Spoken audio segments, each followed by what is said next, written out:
¿En qué momento ocurre la transición de siervo a instrumento? Cuando ingresa en el corazón de estos hombres la jactancia, cuando ingresa en su corazón el sentirse grandes y que merecen algo especial de esta vida. Cuando, por ejemplo, algún siervo dice, bueno, yo ya me cansé de ir a tantas iglesias a lo largo de estos últimos años y que a veces ni siquiera me dan ninguna ofrenda de amor. Me dicen, hermano, lunes a primera hora le estamos depositando. Y cuando lamentablemente veo que mi cuenta corriente el día lunes no registra ningún depósito, ahí me siento tan mal de ser alguien que va llevando la palabra de Dios por diferentes pueblos y muchas naciones y no reconocen, no me dan la ofrenda de amor que se supone que uno debería recibir, porque la palabra del Señor dice, el obrero es digno de su salario. Entonces, no se está cumpliendo con eso. ¿Qué puedo hacer? Y sucede el caso de algunos pobres hombres de gran popularidad, piensan lo siguiente, fíjense la jactancia a la que llegan en las iglesias a donde voy. Me quieren un montón, se quieren hacer fotos conmigo, me piden que autografíe los libros que yo he escrito. Esta popularidad no la puedo desaprovechar. No me tratan bien en el tema de la ofrenda. ¿Qué puedo hacer para que esto sí sea rentable? Organizaré mis propias actividades multitudinarias. Ahora voy a viajar poco y voy a ganar mucho, organizando en diferentes países, en locales bastante amplios para poder llevar la palabra de Dios y allí pues obviamente ser remunerado como corresponde a un obrero como yo, que es digno de su salario. Ahí es cuando se deja de llevar la palabra, Dios se convierte en un buen negocio. Estos que fueron tentados en algún desierto en el pasado por el diablo y le fueron diciendo sí, sí, sí al diablo en cuotas a lo largo del tiempo, a lo que Jesús le dijo en un solo momento, no. Estos obreros dignos de su salario no son tales, porque el obrero está dependiendo constantemente de su patrón para poder recibir lo que corresponde. Estos obreros dignos de su salario se convirtieron más bien en terratenientes, dueños de las tierras, quien más bien les pagan a los obreros, quien más bien son los que contratan los locales, alquilan los equipos de sonido, manejan el tema de las tiendas donde se venderán los tickets para la entrada a estos locales, para escuchar la palabra de Dios, y además hasta hay zonas VIP, como que tal vez en la zona VIP hay más unción, ¿no? O no sé, el que fue alguna vez obrero digno de su salario, actual terrateniente, trabaja poco y gana mucho y se hace de tesoros en la tierra, despreciando lo que Dios le podría haber dado en los cielos. Escucha su llamado, tu hora por fin ha llegado. Esto es global, ya no lo puedes ignorar.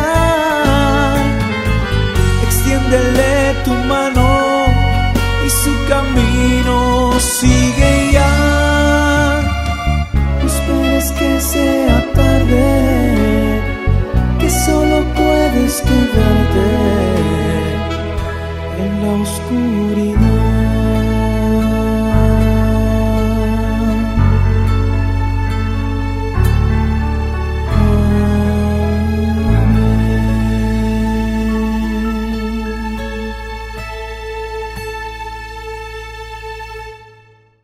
Mis queridos hermanos, Dios es santo. Amén. Dios tiene leyes santas y cada uno de ustedes ha violado sus leyes. Por lo mismo merecemos todo el rigor del cumplimiento de sus leyes y por consiguiente mereceríamos no ingresar a su reino. Sin embargo, Él, más allá de sus leyes, su amor es tan grande que su misericordia constantemente llega a nosotros para evitar tener que sufrir la ejecución de sus leyes. Sin embargo, la oportunidad de poder disfrutar de su misericordia y por misericordia llegar al reino de los cielos está solamente aquí en la tierra. Cuando muramos, cuando nos toque partir, cuando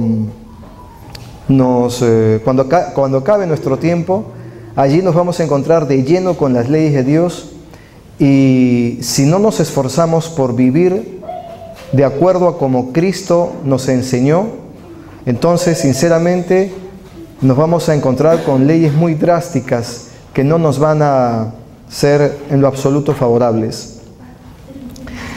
Sin embargo, hay algunos predicadores, tristemente célebres incluso, que hablan de evangelios distintos, que hablan de prosperidades, que hablan de bendiciones, y que ilusamente quieren conseguir más fama o más adeptos o atraer a los creyentes a través de las bendiciones de Dios, que si bien es cierto Dios bendice, ese no es el mensaje del Evangelio.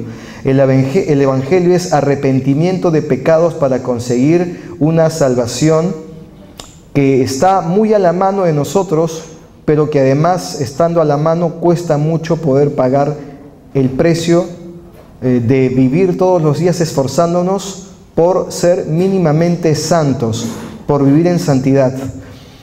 No necesariamente vamos a detallar en qué cosas nosotros no somos santos, en qué no nos esforzamos por ser santos. Tal vez eso sea para mañana. El día de hoy vamos a tratar de explicar cómo es que estamos engañados todos nosotros, la mayoría de los seguidores de nuestro Señor. La iglesia de los últimos días, según lo dice la profecía bíblica, es una iglesia no salvable. Es una iglesia rica en el mundo, pero pobre, ciega, desnuda y enferma en espíritu. Esa es la iglesia del final de los tiempos, o de los momentos previos, en todo caso, de los años previos, de los tiempos previos a la llegada de Jesús, para ser más exactos. La apostasía y la iglesia actual. A veces nosotros decimos, bueno, tal vez identificaremos obviamente al lobo disfrazado de oveja en cuanto aparezca. Estamos seguros porque además yo me congrego en una iglesia donde se predica buena palabra, como acá, por ejemplo. Entonces, hasta cierto punto nos sentimos preparados en poder descubrir al lobo disfrazado de oveja el día que aparezca frente a nosotros.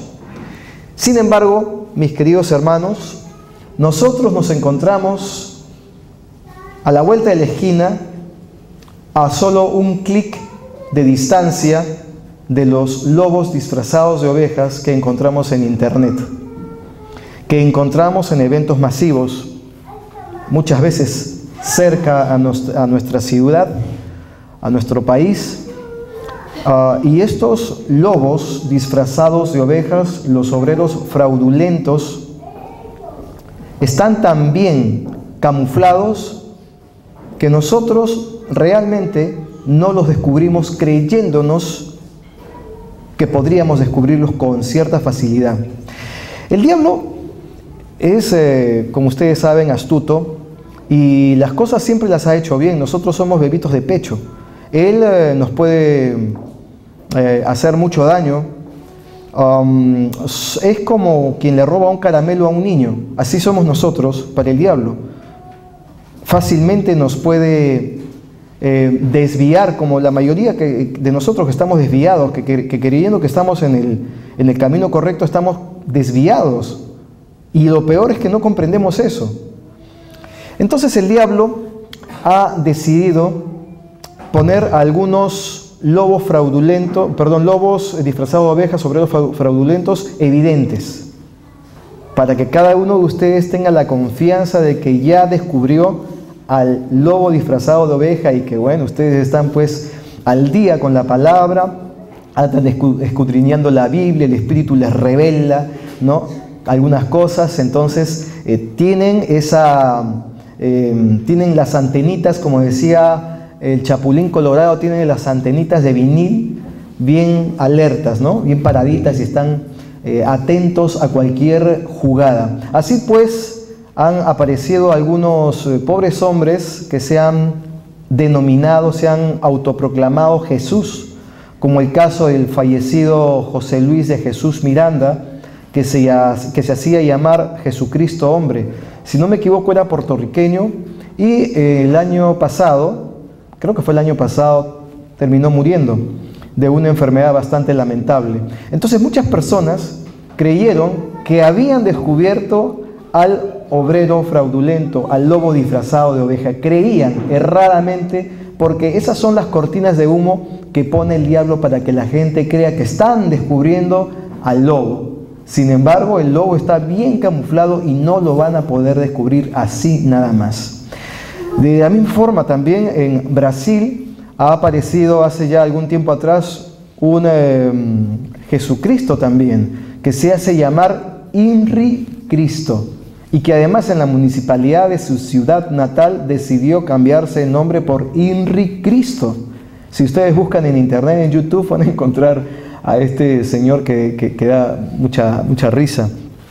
Pero además, como les repito, nos crea la falsa expectativa de que hemos descubierto a los lobos disfrazados de ovejas en estos personajes.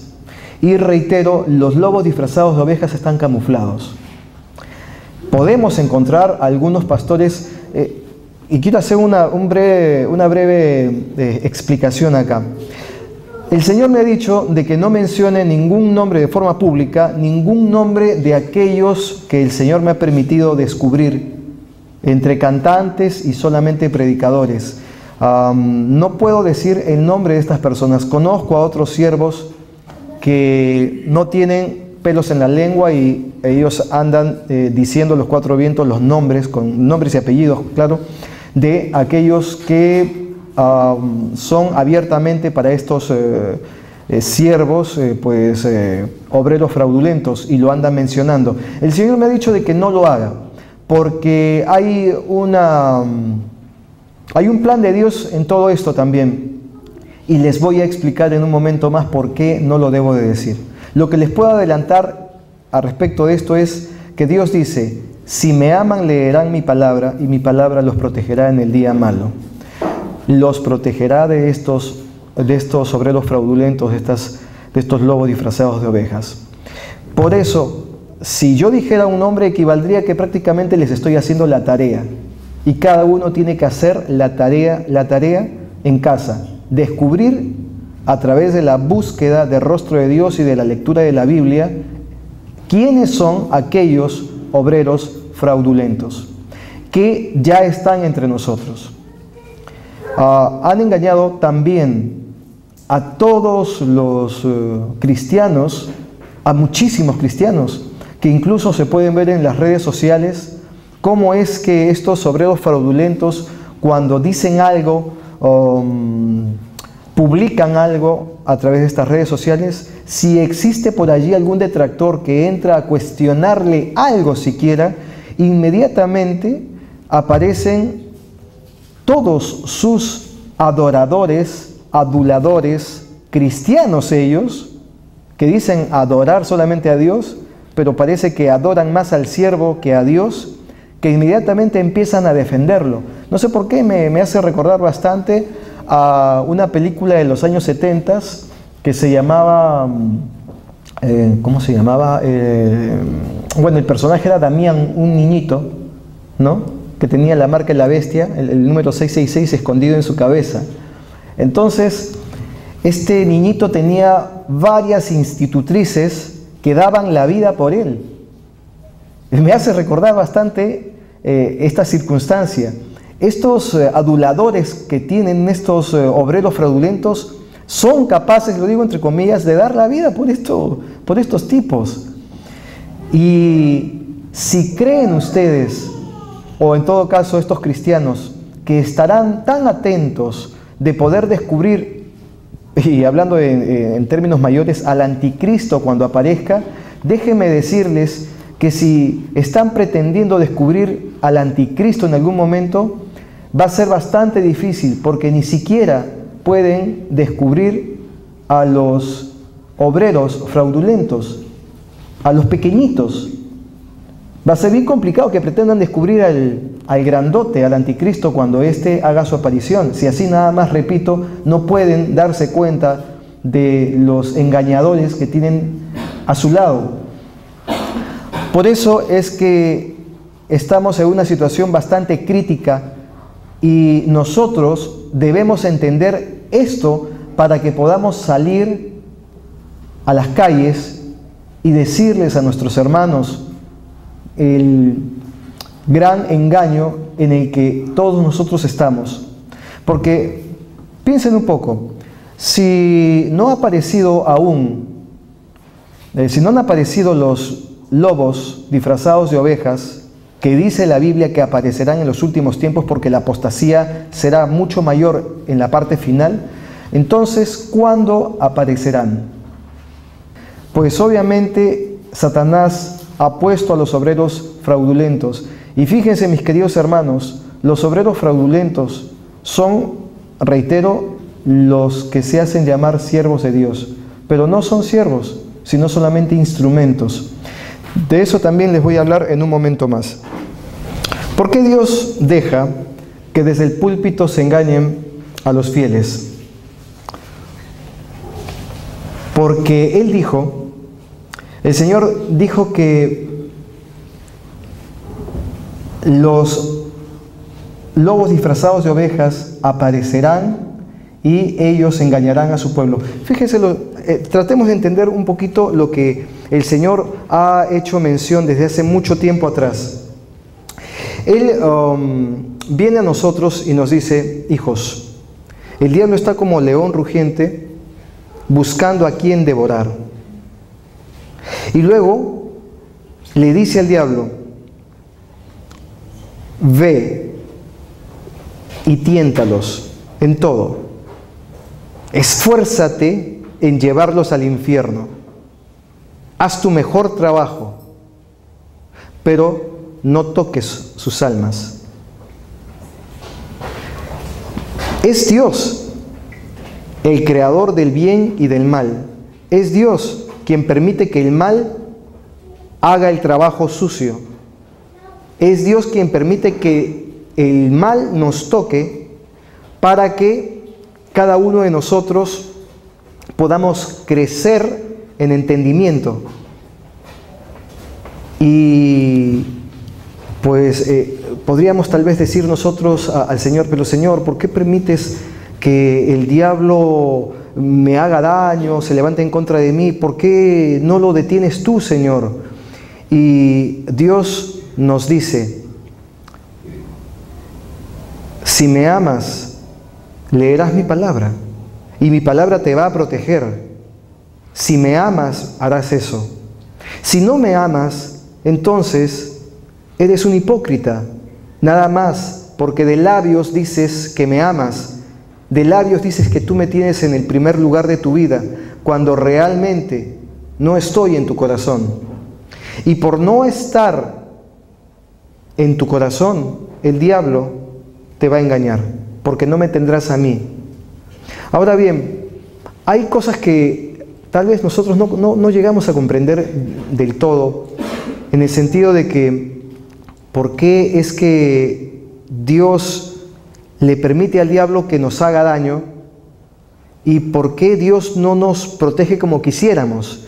Dios podría simplemente decir que jamás nos toque el diablo y ya está. Pero ¿cómo podríamos nosotros mismos enterarnos que no amamos a Dios como decimos que lo amamos? Fíjense, pongamos el caso de un predicador cualquiera. Un predicador que es siervo de Satanás e instrumento de Dios. Porque hay muchos predicadores que sirven a dos señores. Así, por ejemplo, hay predicadores que empezaron bien y que le servían solamente a Dios, hasta que sufrieron la triste transición de siervo a instrumento. ¿De qué forma? Cada uno de los ungidos de Dios, de los que Dios levantó en todo el mundo, y hablemos solamente de en este caso de los hispanos, de los que hablan nuestro propio idioma. Dios levantó tal vez a 4, 5, 6 o 10, no sé, dentro de América, sur, centro y norte, que hablan nuestro idioma, para que lleven su palabra. Entonces, el diablo, ¿qué creen que ha hecho?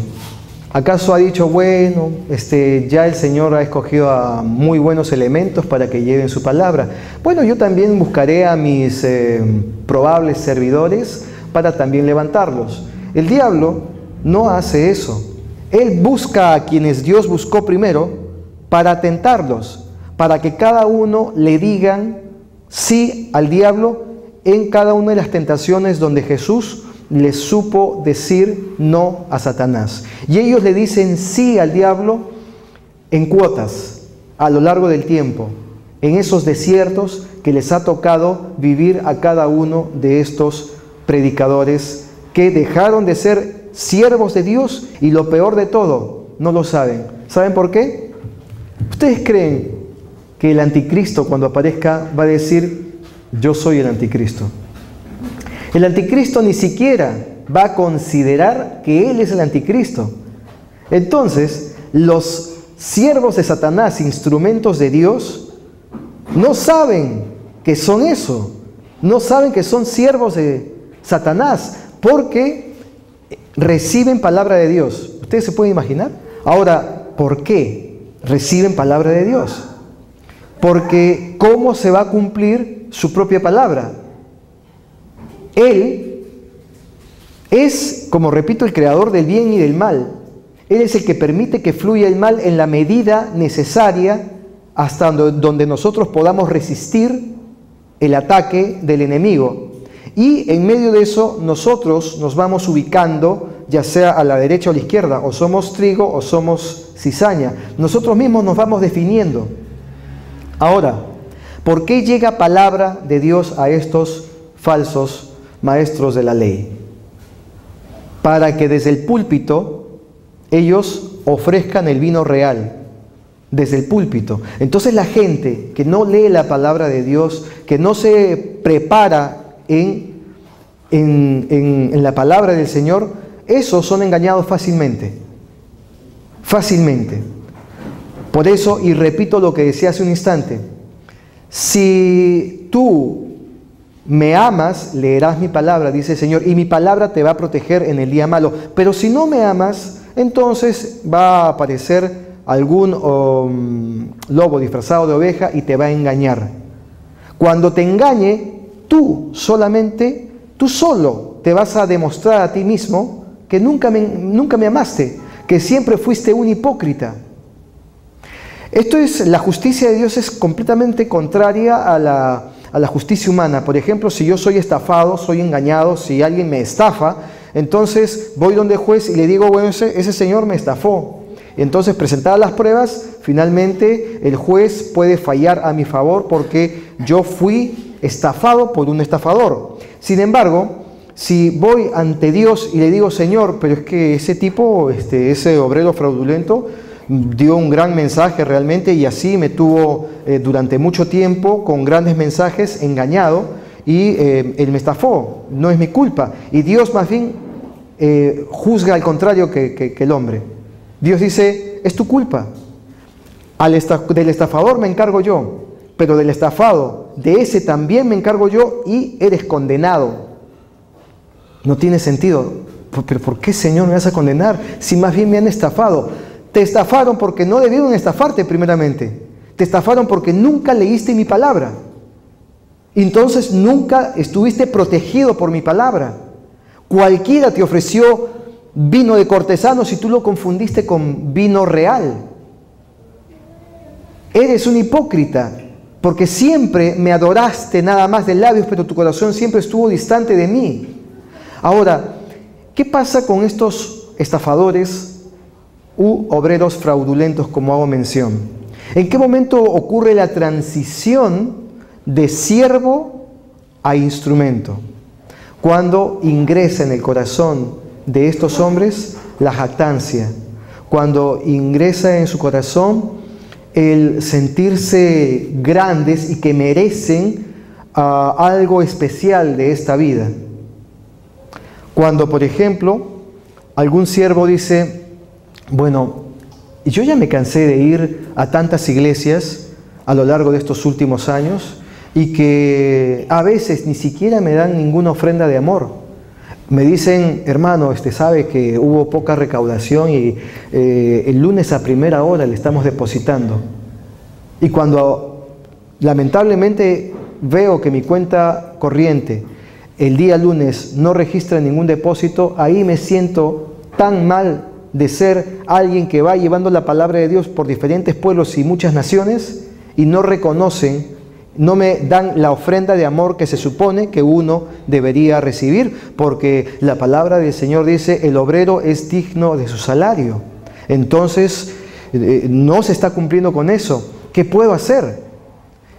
Y sucede el caso de algunos pobres hombres de gran popularidad en el planeta y en el campo del mundo hispano, donde piensan lo siguiente, fíjense, la jactancia a la que llegan estos hermanos que luego se convierten en estos obreros fraudulentos que los engañarán. La jactancia radica en lo siguiente. Bueno, veamos, yo ya tengo fama. He abierto mi cuenta en Facebook, inmediatamente ha comenzado a crecer de una manera exponencial que yo de verdad me he quedado perplejo.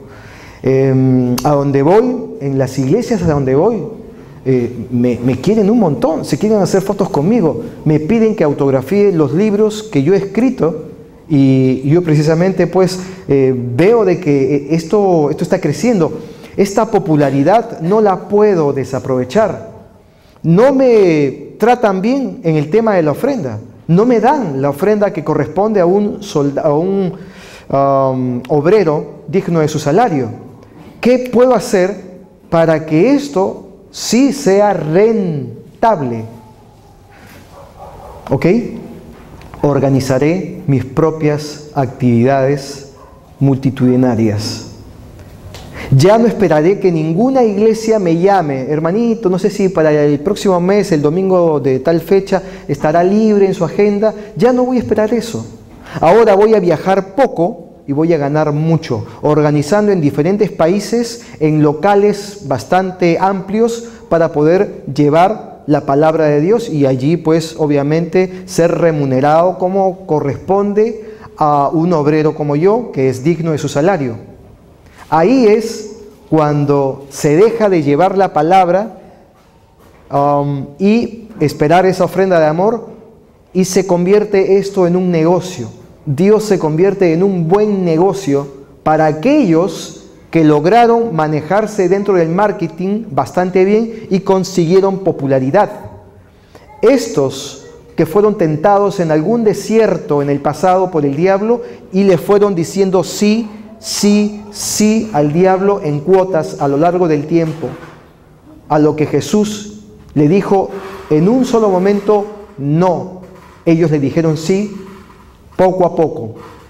Entonces, estos obreros, lo digo yo entre comillas, dignos de su salario, no son tales, porque el obrero está dependiendo constantemente de su patrón, por decirlo así, para poder recibir lo que corresponde.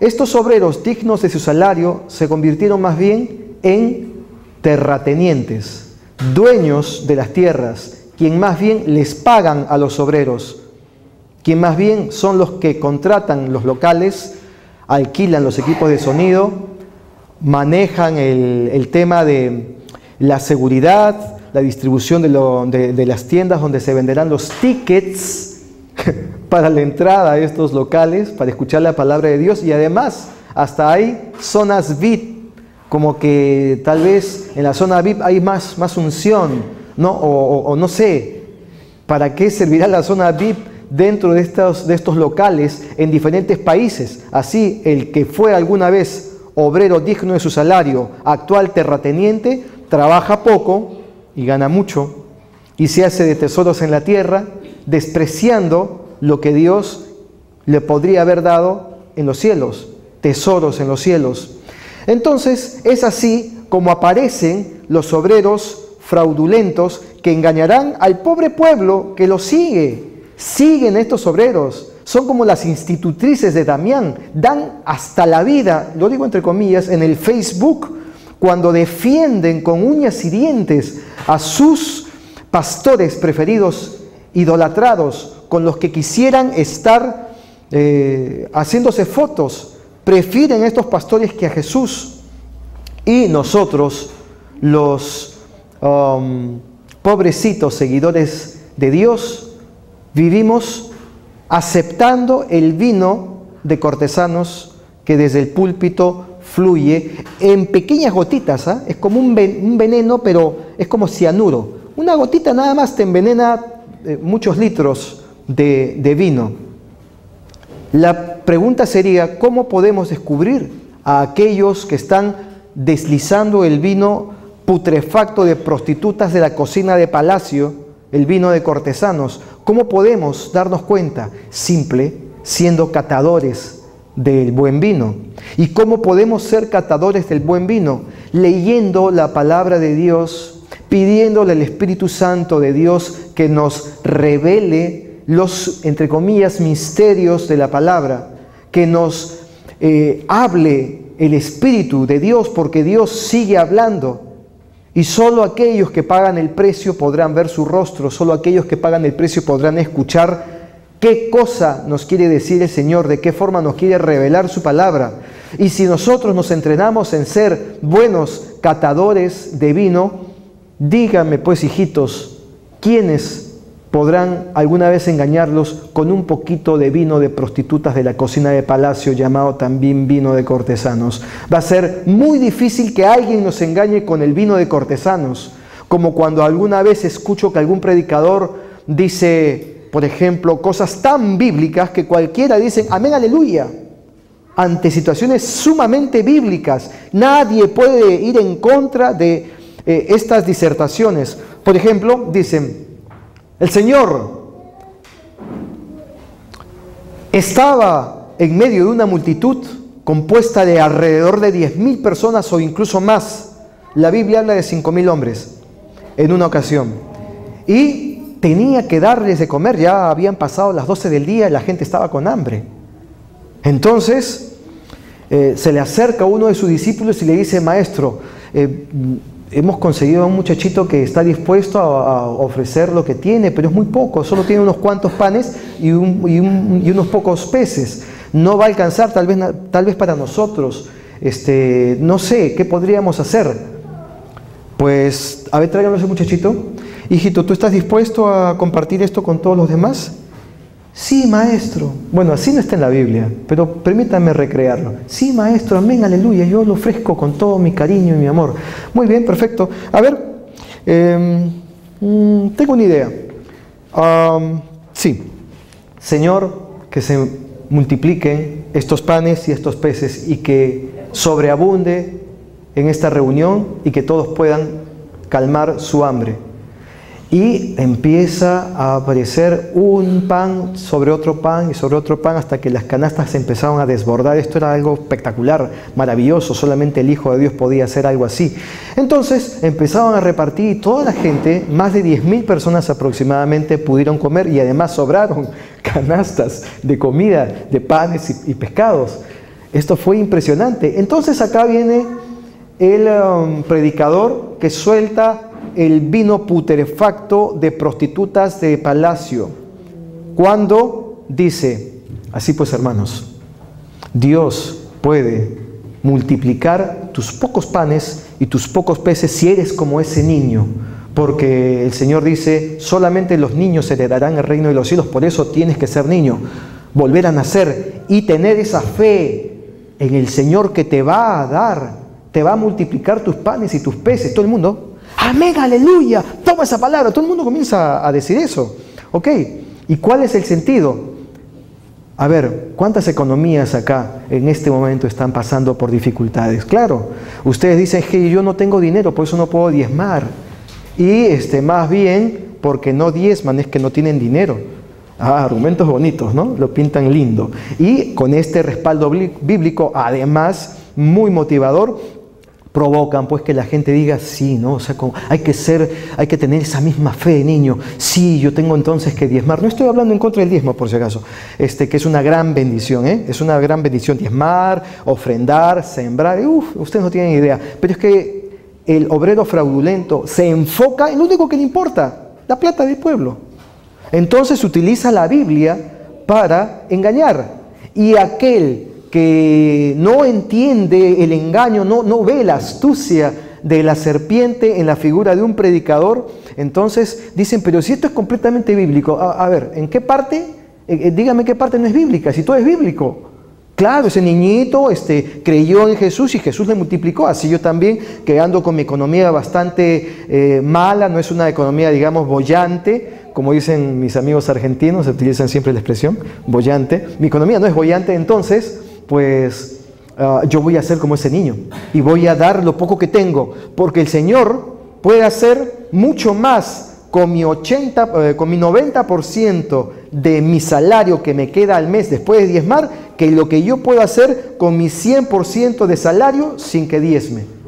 Entonces esos son argumentos realmente motivadores. Y decimos, amén, aleluya, yo tengo que creer al Señor como un niño.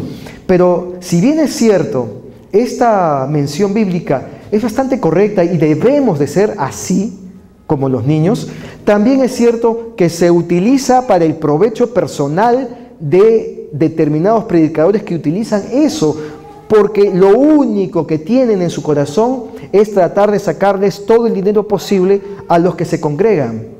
Y reitero, es solamente un ejemplo. Insisto, yo creo que ha quedado claro, no estoy hablando en contra del diezmo, ¿eh?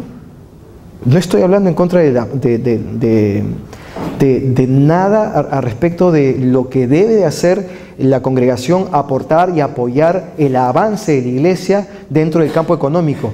Pero hay un detalle, eso no debe ser impuesto por algún tipo de temor, como que de repente le estamos robando a Dios o algo así. Eso es algo que debe de nacer de nosotros. Por eso el Señor dice, qué bueno que hayan dadores alegres, porque es un tema entre nosotros y Dios, y no un tema entre nosotros y el predicador.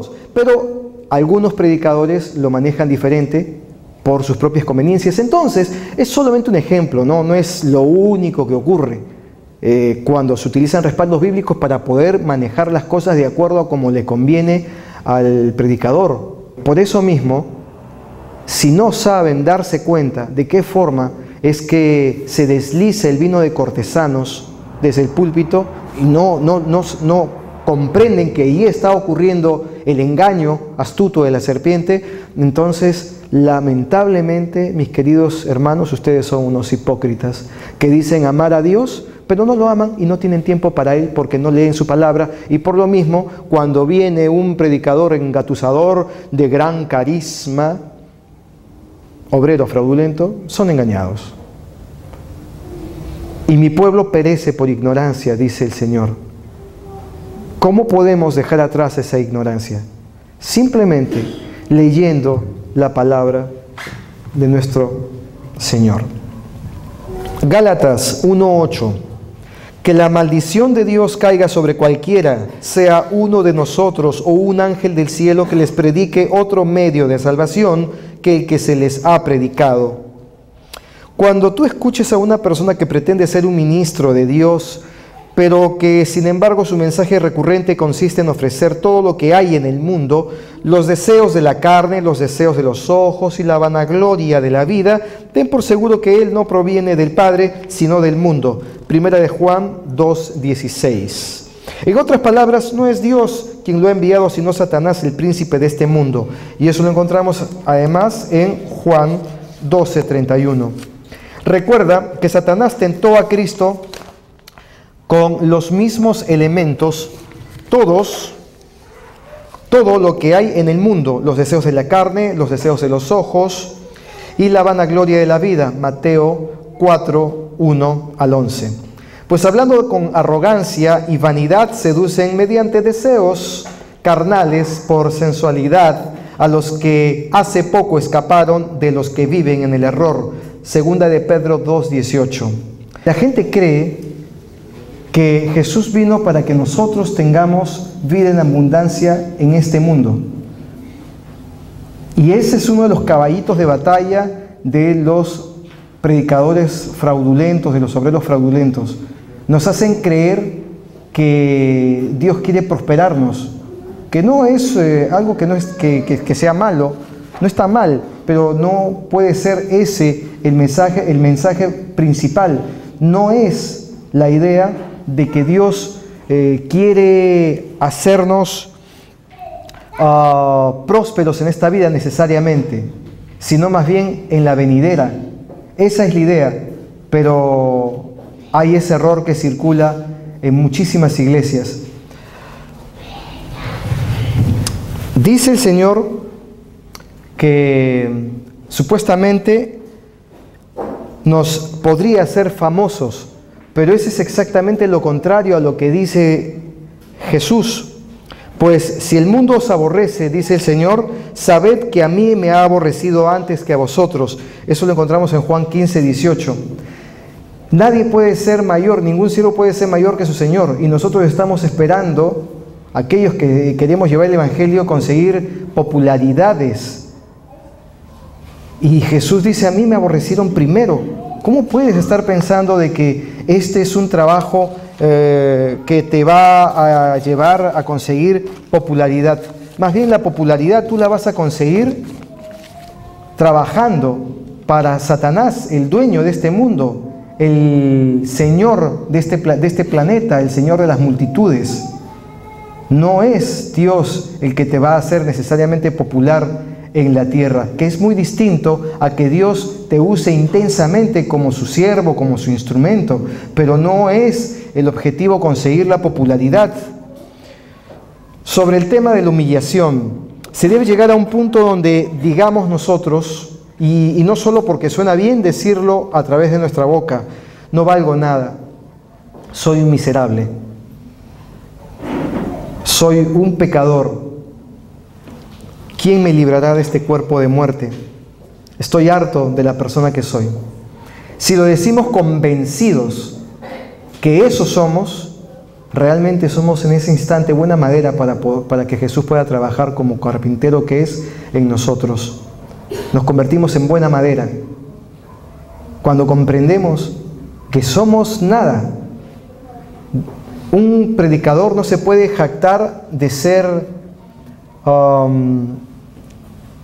el agua de vida. Un predicador solamente es el vaso de honra que puede utilizar el Señor, en este caso es una copa, que puede utilizar el Señor para llevar el mensaje para su pueblo, el mensaje de salvación y arrepentimiento. El predicador es solamente el receptor del líquido, no puede considerarse el líquido en sí. Y Dios vierte la cantidad de líquido que desea, que le place vertir en aquel que llevará su mensaje de acuerdo a como Dios quiere.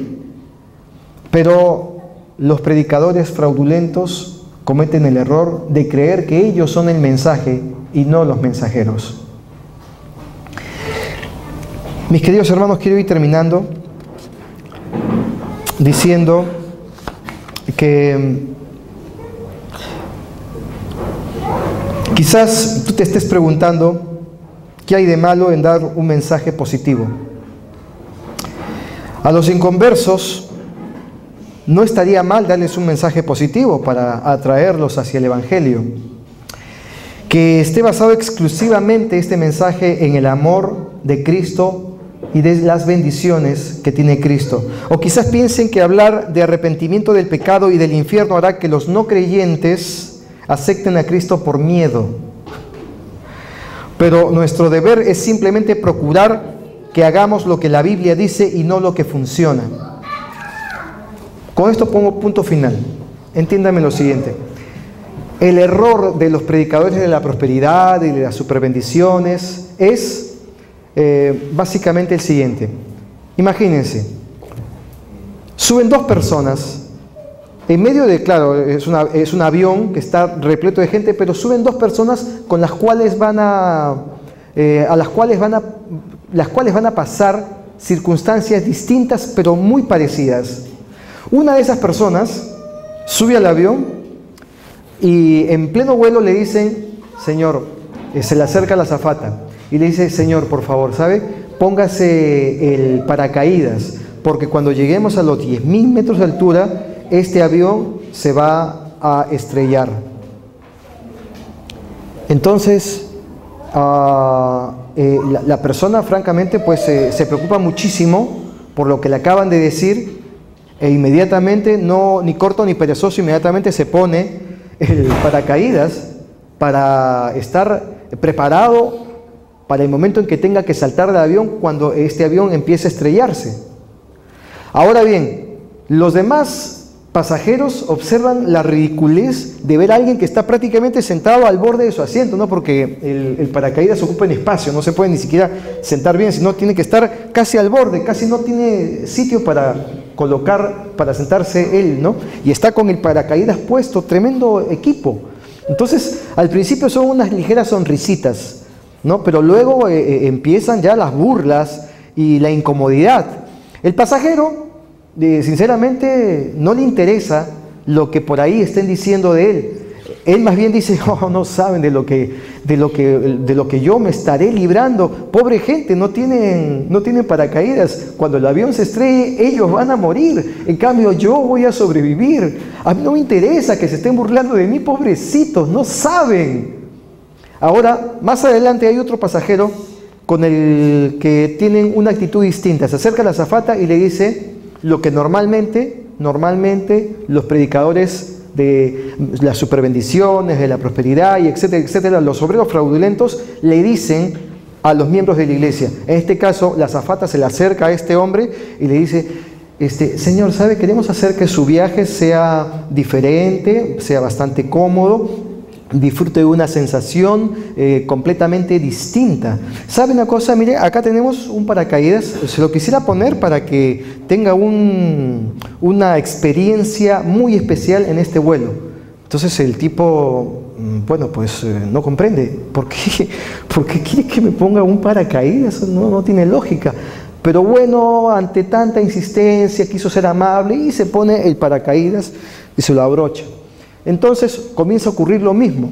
Los pasajeros del entorno lo observan y al principio son unas sonrisas. Y luego pasa esto a convertirse de una risotada, en una burla que ya es un escándalo. O sea, hasta sale el piloto porque está conduciendo, ya lo dejó en automático, obviamente, ¿no? Escucha que hay mucha risa. Sale, abre la puerta y ve que lo que está pasando. Incluso el piloto y el copiloto también se comienzan a morir de risa. El tipo que no entiende lo que está pasando, y además él solo lo hizo de amable, porque fue tan agradable el trato de la aeromoza que le decía, póngaselo, señor.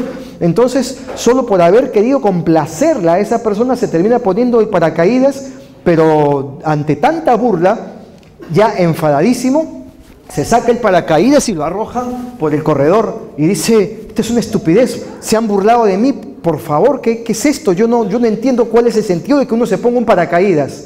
Y eso es lo que pasa con el pueblo de Dios, atraído solamente por la miel, por las bendiciones, por las prosperidades.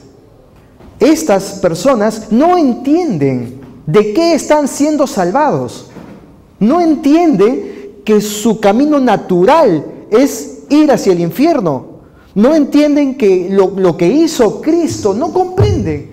Esa es la diferencia. Aquellos que recibieron la verdad, entendieron la verdad, y aquellos que son traídos hacia la iglesia con bendiciones en abundancia, que Cristo te ama, que el Señor te quiere prosperar. Entonces, cuando entendemos el mensaje errado, cuando no comprendemos que realmente nos está salvando el Señor del infierno y de las garras de Satanás, Cuando algo pasa en la iglesia, decimos no comparto, decimos pastor, yo no estoy de acuerdo con lo que usted dice, etcétera, etcétera, y nos terminamos yendo de la iglesia porque no entendemos lo que está sucediendo realmente en el mundo espiritual. No hemos podido comprender el nivel de regalo que estamos recibiendo, si es que lo sabemos conservar, porque un regalo se puede perder, el regalo de la salvación. Amén. Escucha su llamado, tu hora por fin ha llegado. Esto es global, ya no lo puedes ignorar. Extiéndele tu mano y su camino sigue ya. No esperes que sea tarde, que solo puedes quedarte en la oscuridad.